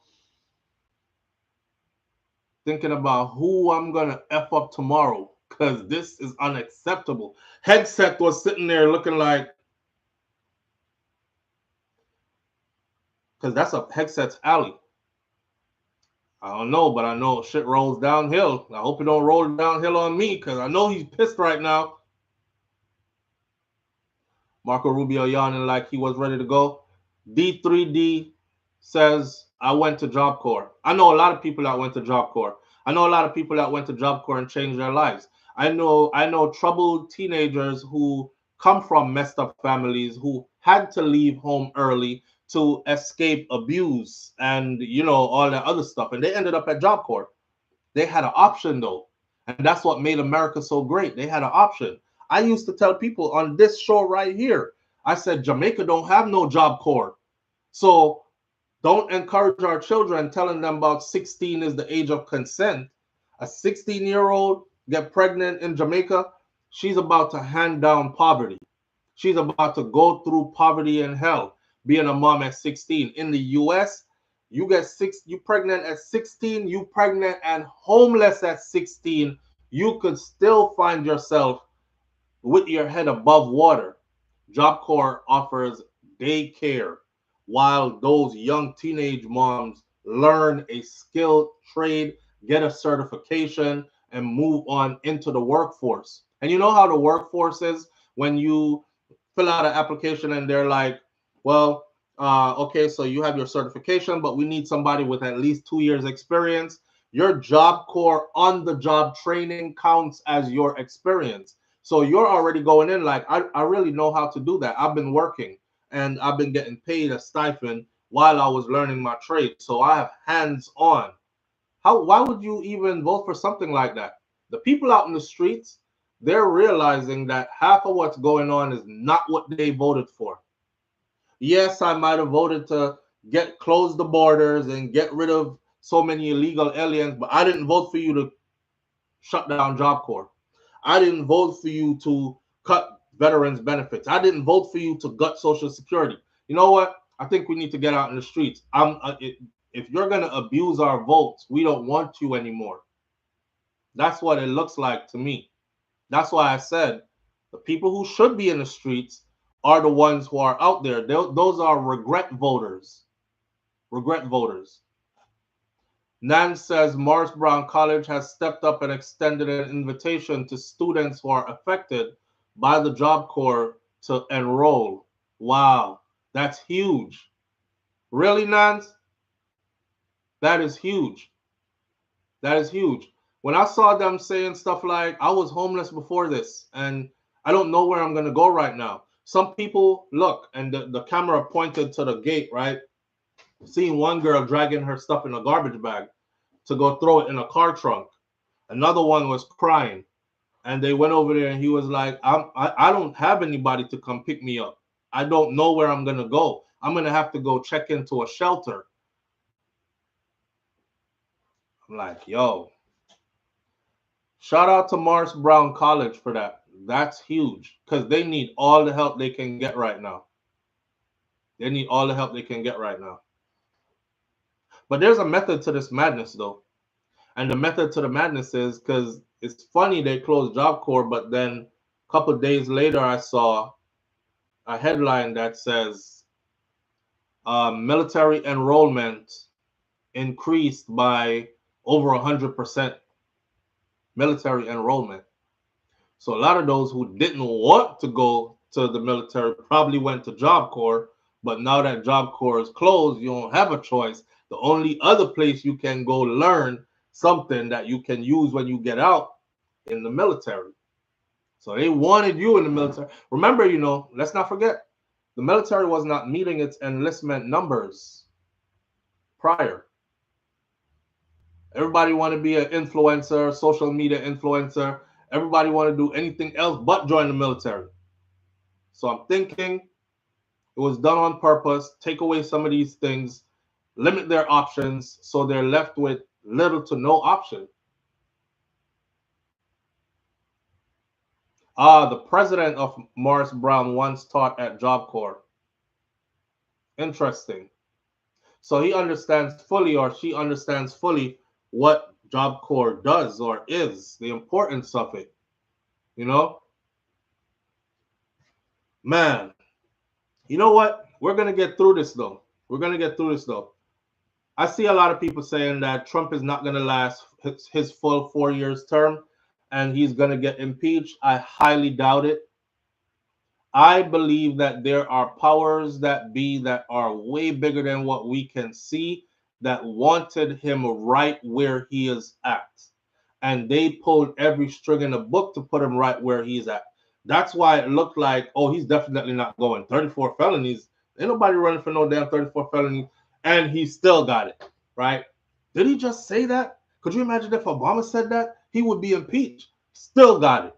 And no matter what he did, he couldn't do no wrong because that machine was at work. So if you think for 1 second that he's not going to live out them 4 years and rule for 4 years as president, I think you got another thing coming. I think he's definitely going to. And I think that most of his agenda is going to also be fulfilled. I don't think he's going to get everything done, but I think he's going to get majority of what he said he was going to get done. So at the end of this, some people are going to be crying. Some people are going to be crying. Some people are going to be hurting. But it's going to happen. So hang on for the ride because it just started. We're only a couple of months in, and we have 3 years and like 6 months to go. You know, he's not going to last, Dorothy T says. I think he is. Let's revisit this conversation at the end of his presidency, and we'll see. It's either going to be you said I told you so, or I said I told you so, but we'll see, right? In the meantime, though, we're not going to live in fear, and we're definitely not going to spend too much time worrying about stuff that we cannot control. We're going to put our energies where we can make a difference and make things better, right? That's what we're on. Onika St. John says, my uncle teaches at Job Corps and he loves his students. My cousin graduated from Job Corps. He's a tyrant, but nothing lasts forever. Keep the faith. Keep the faith. We'll see. We'll see. I think he's going to last for sure. It's just going to be a bumpy next 3.5 years. You know, everybody's stressed out, man. Everybody is like every day. Can't catch a break. I seen somebody with a big old sign that said, if you had voted for Kamala, we would have been at a picnic right now. A cookout, something. Father's Day. Instead, we out here in these streets. Oh, man. Yes, Audrey, that's so long left, my friend. 3.5 years left. It feels tiring. It feels like so we do it about 1.5 years, 2 years already. But this too shall pass. This too shall pass. Everybody has their day in the sun, you know, and then it's a faded memory. So we'll see.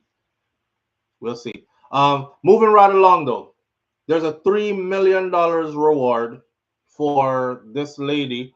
If you look at the icon of this video this morning, so the Prime Minister of Jamaica has put up a $3 million reward for her.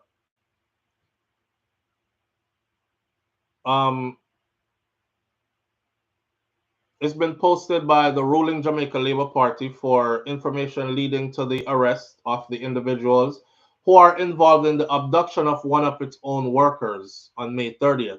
There's a lot of suspicious stuff going on surrounding this woman's disappearance. I know some of you must have seen the video by now. She was walking in what looked like a decent community, and then you saw a van. I don't know if it's a Pro Box.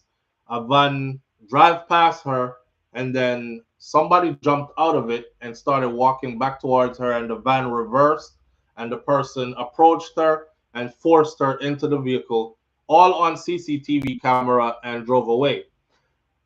There are talks that this was done by the JLP because politics is happening, election is near, and they want people to say that the PNP is so desperate to win the election that they will start kidnapping JLP workers, etc., etc. That's one of the talks that are out there. The JLP, Jamaica Labour Party, has come forward with a $3 million bounty for anyone who has any information leading to the discovery of where this woman is being held or the arrest of individuals who are involved in her disappearance. Her name is Lorna Robertson. She's a JLP scrutineer in the St. Andrew Southeastern constituency, and she was kidnapped while she was walking along Old Hope Road across from Diabetes Association of Jamaica Clinic in St. Andrew. Closed circuit TV, CCTV cameras shows her purportedly known as Nikki, being pulled by a man into a black Honda step wagon. Robertson has not been seen or heard from since, and her family was offering $500,000 for her reward or for her safe return. And I guess the JLP has matched that with another 250,000 to bring the tally to $3 million. Or no, 2,500,000 to bring the tally to $3 million. Correction. So last Friday, JLP leader and Prime Minister Dr. Andrew Holness announced the $3 million reward, saying that the authorities will not rest until the perpetrators are caught. I don't think this is going to turn out good. I don't think this is going to turn out good because she's been missing for a while. Addressing an appreciation ceremony for the party's workers in St. Andrew West Rural, Andrew Holness said that the decision to post the money, the $3 million, was taken in consultation with the JLP's chairman and the deputy leader of the area. Having discussed the very tragic circumstances under which one of our workers was abducted on Southeast St. Andrew, we take very close note of it and are very hopeful that the police will eventually find a lead, because such a crime should not be unsolved. Them a talk like so them know so the woman dead already. They didn't offer for anybody who could help to find her. They didn't offer any leads to where her whereabouts. They offered money for persons who can give information that will lead to the arrest of the individuals. It's like them know already. The language is like she dead.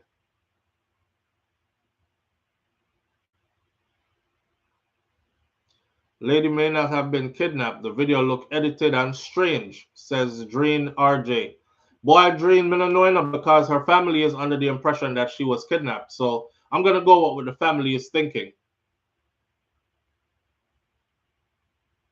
Flo, do you think that Trump will get Agent Sasko? Here, Jerome. What that mean, Jerome? Greg Goody says, I saw the video at SoFlo. It's not a Pro Box, but a Toyota Vauxhall. Well, they're saying right here the exact kind of car it is, and it wasn't a Toyota Vauxhall either. According to them, it was a Honda step wagon. So it's a Honda vehicle. Want to mean if politics go this far? I'm gonna tell you, Jamaica politics is dirty. Jamaica politics dirty. You know, every time election get ready to call in Jamaica, just know say you're gonna see some murders and you're gonna see some different stuff happening. You're talking about holding on to power. I heard a man say one time, he who does not cheat did not want to win badly enough. You know how your mindset says, don't cheat. Don't cheat. Win it fair and square, man. Well, his reply was, ain't no fair and square. You have winners and you have losers. The world recognizes you as either you win or you didn't win. So if you don't cheat, that means that you never did want to win badly enough. And more than likely, those who cheat will win. And then history will record them as winners, not that they cheated, but just as a winner. That's a crazy thing to think about, if you think about it. You're scared to say dancehall artist assassin? Why? Soflo asked the PM what happened to the other reward that he had offered. We hear nothing about it. The other reward for what? Charm B? Okay, so on June 8th, St. Andrew South Eastern Member of Parliament Julian Robinson rejected attempts that were being made on social media to link this abduction to any politics. They're trying to insinuate and suggest that this is politics that is behind it. But I knew Nikki very well, and I won't go into all the things, but I had a close relationship with her. Robinson said that the People's National Party's annual Trafalgar Divisional meeting that was held at Gainstead High School, and I hope that she will be returned safely, because the reality is in Swallowfield, Labour Right and PNP get along very well without any hostility, without any arguments. Even though people have their own preferences, that is how we have existed within Swallowfield. So I don't think it's anything political, even though the other side is trying to make it look like it's something political. The people know me. My name can call in certain things because I lead and I represent with integrity. So I don't want any man suggest that a PMP is dealing with these type of things because the PMP no deal with them kind of something here in my constituency, is what he said. Nikki had friends, probably more friends who are supporters of the PNP than those from the Labour Party that she worked for. Nikki moved through the entire community and she interacted with everybody, and nobody never had a problem with Nikki. So I don't know why somebody is going to try to inject politics into this. The Friday that she was abducted, I went to her house the very same day. And I've spoken to her daughter, and I hope that she will be returned safely, is what he said. This is the St. Andrew Southeastern Member of Parliament, Julian Robinson, was saying that Nikki is from his constituency and they don't have no problem with each other. And she probably had more PNP supporters than JLP supporters in that constituency. She walked through the area all the time. She talked to everybody, never had a problem. So I don't want anybody start to make this into a PNP kidnapper because we're desperate. Like I said to y'all before, I'm glad they put it here, but that's the talk of the town, is that she was kidnapped because a sacrificial lamb then. A sacrificial lamb. The people are looking and are saying, damn, then I saw PNP want to win election, but that them start kidnap all the JLP worker them and them kind of something there, you know? So how JLP lie and wicked, even them will kill their own, says Damian Goss. Boy, Damian, you know, okay, let's take a general consensus right now. So we're going to move on to our next topic because we actually only have about 15-20 minutes left here. Um, if elections should run right now in Jamaica, who do you think would win? Do you think the People's National Party would win, or do you think that the JLP, Jamaica Labour Party, would win? I need about 10 answers. If election was to keep today in Jamaica, do you think the People's National Party would win, which means Jamaica would have a new prime minister, or do you think that the JLP will hold on to? Live on the air with SoFlo, good morning. SoFlo, how you going in the morning? My day, my brother, what? Blessings, man. Happy belated Father Day, man. Same to you, King. Happy belated Father Day to every father who is upon life. Same. But then I say SoFlo, I'm not going to take up too much of your time because you see like about 20 minutes left. Yeah. But may I bring it to your attention. So remember, I come over here, come call over there and show your vibes, don't it? Same. I'm come back and tell us that we get a call, don't it? Yes. I don't know, but it don't go so good. It don't go good none at all. I wonder if I right thing me do. But I don't beat myself funny, because I try. Same. But I go come back over here because I realize that when I come over here is very effective. Same. So I go come back over here and I go tell her what I go on. And I go say some things. So continue with the program in the morning. Yeah. I 2 times I call over a weekend I know you. You ring up my number? But they are road, man. The number, man, because me tell you say over you have to do with it. Same. So me ring out the number, but as me say, I make a continue upon the program in the morning. Yeah. But they are road with the youth, them, man. Not see a word, man. Everything much. I'm kind of get up and I want a better vibes. I have a great Father's Day. Same. You know what I mean? My daughter make water come on my eye. Give thanks. She really deal with me a different type of way. I feel proud as a father, you know. Same. Yeah, so that kind of way soothe me down a little bit. You see me? But me make it know I go and I have something to say because them a listen. All right, bro. Anytime you're ready. Yeah, man, that's your word. All right, manners. Manners and respect. See. Effort, effort, effort. Put in your effort. See? Some fathers get a great fight. Put in your effort though, you know. Some of it gonna take more effort than others, but put in your effort, master, cause in the idea me I tell you say can rewind time. Remember that. Can rewind time. Before I go on to the next one, I was reading say if PMP would win or JLP would win. That's the question I asked. It looked like most people actually said that the JLP would win if PMP does not need to kidnap anyone uh, to at the momentum is with them. These people will still vote for the current kakistro- the current kakistocratic government says issue. I think PMP, that's why he won't call the election.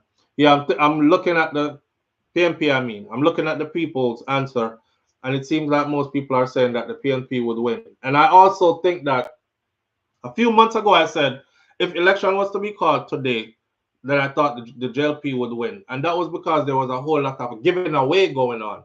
Them have this thing where them doing in Jamaica where them just give you a whole heap of something. And it looked like it was timed right.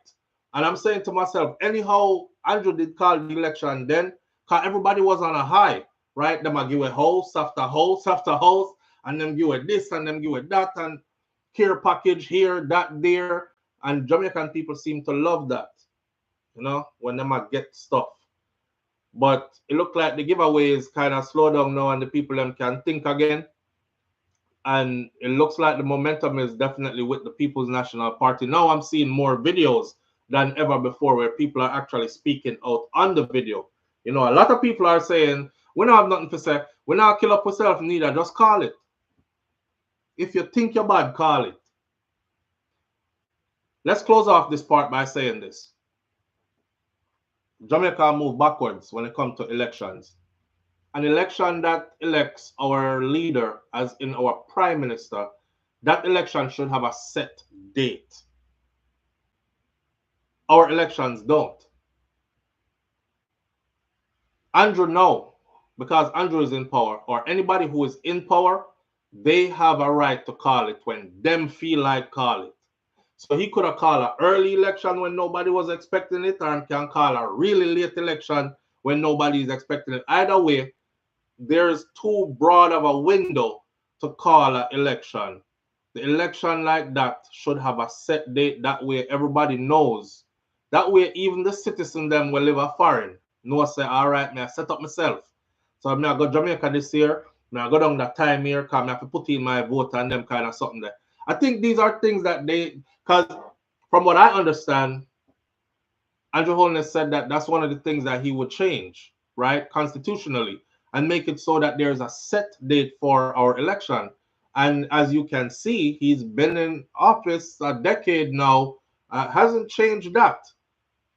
Hasn't changed that. But we'll wait to see. Plus, there's tapping for oil. Kandro wants his hands on that as well. Let's Ban TV says, so Flo, you need to put Jerome forget suspension or something. I want Jerome to go on with it now. He promised for that first 100 days was the promise, right? That he would make sure so that get taken care of. So there's a set date for our election. First 100 days. It's been first 10 years. Nothing like that has happened since. I don't blame him either because it wouldn't be in his favor to do it.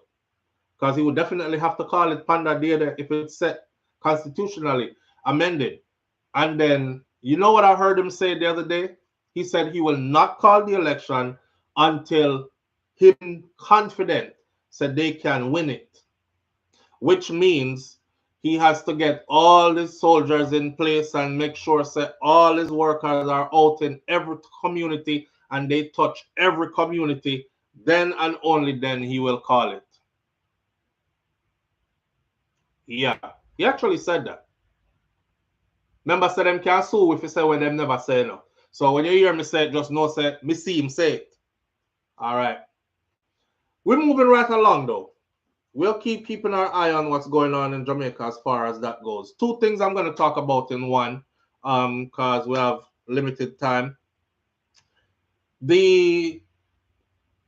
Oh God, man, we continue to lose and others continue to win on our territory because we just can't fix up ourselves amongst each other. We can't be great people to our own people. This is why people like these Chinese people who have taken over or are set to take over the automotive industry in Jamaica, this is the reason why they will thrive. Now, I've said it before, I'll say it again. The people them need fast, honest, and fair. Fast service, honest work, and fair price. It seems like we have a problem in Jamaica where the average Jamaican mechanic is not fast, honest, or fair. And the Chinese people them obviously have seen that. Now, for those of you who are late to this argument, here is how it started. There are a lot of Chinese business people in Jamaica, so they own vehicles that support their businesses, their wholesale, warehouses, etc. Right? So them have them own transportation traversing those roads in Jamaica. The hill and gully road, them the big pothole them in some area, mash up for them vehicle to like it mash up everybody else's vehicle. The Chinese that are not Jamaican Chinese, but off of mainland China Chinese who are doing business in Jamaica, they are a close-knit community. They started saying to each other around the table, hey, my vehicle mash up, yours too? Him say yes. Him say yours too, yes, yours too, yes. The whole of our vehicle mash up. Who you get fix it? I feel like one of them Jamaican boy up there so fix it. Who you make fix it? Who you make fix it? How much him charge you? How much him charge you? How much him charge you? So they all got to realize we are getting robbed. We're not being dealt with fairly, and they're doing shady business. Some of the shady stuff the Jamaican mechanic them was doing was actually exposed. Like, if you go buy your parts, have to put in your vehicle and leave it with them will replace your part with a used part and keep the new part that you bring for somebody else who will pay higher for that part there, and these kind of things.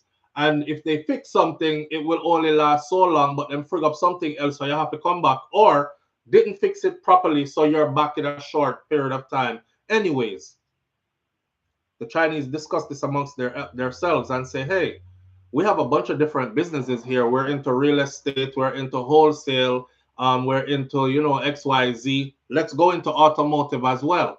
And in the long run, we could have one of these places in every parish across the country of Jamaica. So 14 locations then at a minimum.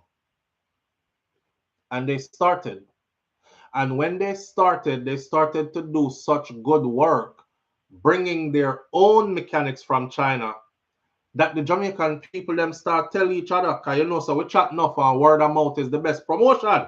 So we start telling each other, everybody say, yo, so me get my transmission fixed up by Chinese people them run and so and so. And say I hungry so much them charge me. And brother, me I tell you, from me get that fixed, the car run like it, new and all. No problem. About 10 times me go down and Ricky go get it fixed. I know Ricky can't fix it right. And the man I charge me every time me reach there. Him no honest man. But go by Chinese people them, me I tell you, so them will fix it. And the word kept getting around that when them fix it, it fix. There were Jamaicans out here in news media saying, boy, about 10 times me go 1 man and 2 man and 3 man to fix my thing. And all know them couldn't fix it. The first time me go to China, them fix it same time. So we created this market for them, right? And then we started complaining. You can't blame the Jamaican people for wanting honesty. I'm willing to pay you for your work. Don't rob me. And if you can't fix it, just tell me say you can't fix it. But nobody tune me up, me sitting and then charge me a whole heap of money and then, yeah man, you're good to go, and it broke down when we reach one parish over. I may have to go check our next mechanic again and spend more money again. So the Ministry of Labor and Social Security has cleared these Chinese people car services. It's called WH Car Service. The popular Chinese operated auto repair shop. Them, boy, I see picture them, The line long, and remember the report said people wake up and left them yard from 4 o'clock a morning to go join the line out there. I don't think the people have open till like 8 o'clock.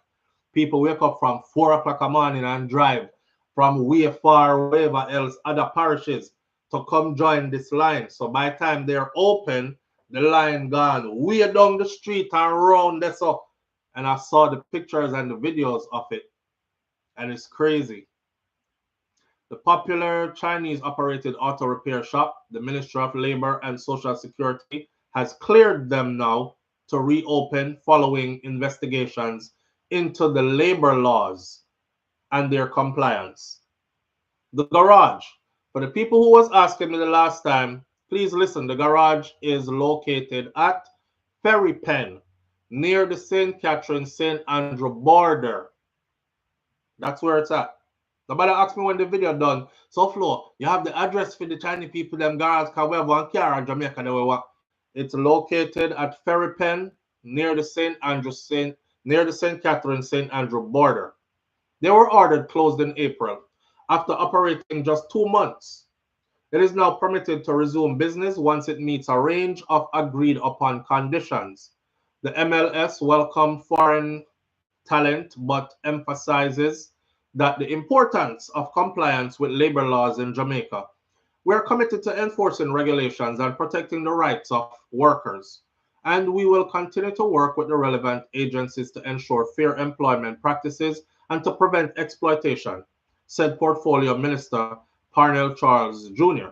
in a statement yesterday. The ministry and the operators reached an agreement on several remedied measures to ensure full compliance, enrolling all employees in the Heart/Insta Trust program. That's one of them. To acquire their prior learning certificate. They have to be certified in Jamaica. You can't just come from foreign and feel like say your certification is valid in Jamaica. That's one. Establishing a structured apprenticeship program through the Jamaica German Automotive School, or JAGAS, in collaboration with the Heart Insta Trust, permitting Heart Insta Trust/JAGAS instructors to understudy operations at the garage to facilitate knowledge transfer and skill development. So, you can't just come work here and carry only your workforce from China. I applaud this. I applaud this. Some of we have it in there too. So we can learn and see and, you know what I say, transfer of knowledge, basically, and skill development. Then submitting a detailed list of all the Jamaican employees, including their names, including how much you're paying them, their wages, and what positions they play in your business, along with copies of their fully endorsed employment contracts to the ministry within 3 months of reopening. I like that. Heart Insta Trust is the country's main skills training agency. The minister said the ministry will conduct regular inspections to monitor the implementation of the agreed measures. And he said that the ministry will also provide businesses, including WH Car Service, with ongoing support and guidance to reinforce fair employment practices.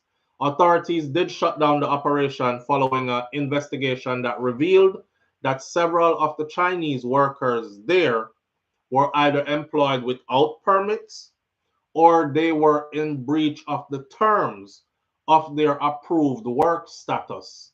Jamaica, just like anywhere else, immigration-wise, you can get a visa to come here as a visitor.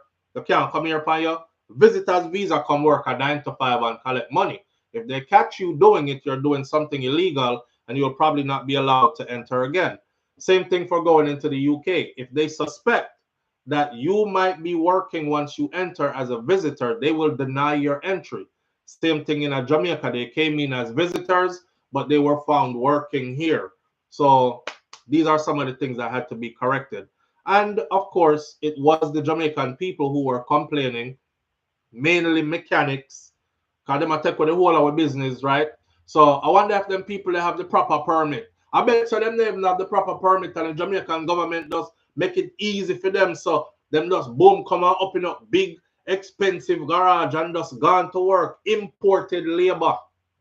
and they made the noise so loud that the Jamaican government had to go do their investigations. And yes, they did find that some of them were in breach of certain rules and regulations. I have nothing to say. I'm happy for this because this is what I was talking about before, right? We created the vacuum, but the government has the power to step in and govern. We can't just make people just run in at the place and set up commerce and eat a food and just left way out. So the fact that there's a part here where they thought about knowledge transfer, skills transfer, allowing an apprenticeship program there, then that tells me that there's a future for us under this thing here. So by the time of its closure, WH Services had already built a strong customer base, and it was praised for offering reliable and affordable services that many customers felt outperformed the local auto mechanic industry. Motorists were forming long lines daily. I lied, it wasn't 4 a.m., it was as early as 3 a.m. At the time, the shop had 10 Chinese mechanics from China. We'll see what they have now as we move forward. Again, though, I'll say to my Jamaican people, this is one of the ways where we end up losing because we can't be honest with each other, right? So I hope to start being honest with yourself, with our own people, or somebody is gonna come take over our industry. Someone know if you go sell orange on sidewalk, cause your mechanic shop probably is going to close down if you allow this to happen. So that's something that you might want to think about. All right. Uh, the last topic for the morning, which I'll just hit in passing, would be Wanted Wednesdays. I don't know the Wanted Wednesday show. Or the Wanted Wednesday something them post on Instagram more time and other platforms where if somebody is wanted in Jamaica, then put them face up on Wanted Wednesday. Wanted Wednesday made a big blunder. And Wanted Wednesday actually put a youth on Wanted Wednesday that wasn't a wanted person. Matter of fact, the youth never do nothing. Which could be very dangerous because you could imagine police back you up out a road and next thing them kill you and put gun on you and say, well, he was a wanted man and he was wanted in the murder of XYZ. And you know, he came into a confrontation with the security forces, just like they do all the others. I was going to use this Wanted Wednesday mistake to say two things. One, I'll give Wanted Wednesday credit first because it works and because a lot of people have been brought in or get dirt by it. But two, you know some people are saying, we don't do no number two around here, not off floor three. Okay, but two, or secondly, Wanted Wednesday blunder could have cost a life. But on top of that, though, I'm thinking how many times they had made this mistake before and we never hear about it, right? Few, let's ban few. We rock with few. All right, support few. How many times have they made this mistake before? I'm putting Miss Matty good son on there when the boy never do nothing. Because you know, Jamaica has a thing now, right? Once the police says you're guilty, as much as the same people will tell us, them police are not good people, you know, because them always kick down people and beat up people. You see, as soon as they print an article that says you are wanted for murder, here the people them, you better turn in yourself before them dirt you, dirty corner boy, excrement. Get him out of the society, officer. Yes, kill him and dash him away. You never do nothing, you know? That's why JFJ, Jamaicans for Justice group, is so important because of things like these. All right. To read the full article, you can go check out Loop, and it says major concerns after wrong man ended up on JCF's Wanted Wednesdays. It's a long article that I don't have time to get into right now. Attorney John Clark dropped some knowledge in this article that I think you need to get into and hear what he did have to say. With that said, though, it's 8:34. The plan was to finish at 8 and then 8:15 and then 8:30. We can't go no further than this, though. All right. Manners and respect to each and every one of you tuning in this morning. I appreciate you greatly. On the mornings when wifey have to leave early, we'll meet early. On the mornings where she is here and she have the day off, you don't know the thing already. All right. So big up to yourself. I appreciate you. Thank you for being here. Be good. Like my granny Miss Ruby said. Be good. Just be good. It don't cost much to be good. Practice being good. If you can't be good, be careful. But it's best to be good. My grandfather Master Clevey said, listen, I will see you tomorrow if God spare my life. Meaning, I know if me spare my life, because me not really in a control. All praises and glory go to God. So if God spare me, we'll meet again tomorrow. Right, that's all. All right. One love. I'm out. Peace.